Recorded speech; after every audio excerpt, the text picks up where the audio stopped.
11টি save করেও আর্জেন্টিনাকে বাঁচাতে পারলেন না মার্টিনেজ। 30 গজ দূর থেকে লামিন ইয়ামালের নেওয়া ফ্রি কিক যখন স্পেনের বিশ্বজয়ের পথ তৈরি করেছিল, নির্ধারিত সময়ের শেষ সেকেন্ডে অসাধ্য সাধন করেন মার্টিনেজের সেই অবিশ্বাস্য সেভ বাঁচিয়ে রেখেছিল আর্জেন্টিনার আশা।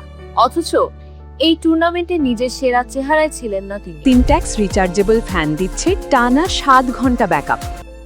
ডান হাতের অনামিকায় চোট লুকিয়ে চিকিৎসকের অস্ত্রোপচারের পরামর্শ উপেক্ষা করে বিশ্বকাপ খেলতে এসেছিলেন 33 বছর বয়সে এই গোলকিপার।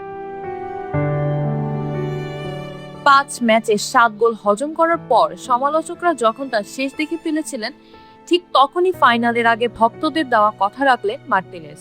ফাইনালে স্পেন যখন আর্জেন্টিনাকে কোণঠাসা করে রেখেছিল, তখন একাই প্রাচীর হয়ে দাঁড়ান দিপু। স্পেনের একের পর এক আক্রমণ প্রতিহত করে বিশ্বকাপ ফাইনালে ইতিহাস রেকর্ড সর্বোচ্চ 11টি সেভ করেন তিনি।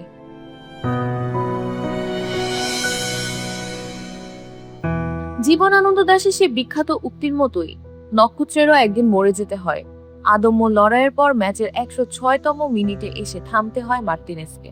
ফেরান তোরেসের একমাত্র শটটি রূপ নেয় স্পেনের জয়সূচক গোলে, আর চুরমার হয়ে যায় আর্জেন্টিনার টানা দ্বিতীয় বিশ্বকাপ জয়ের স্বপ্ন।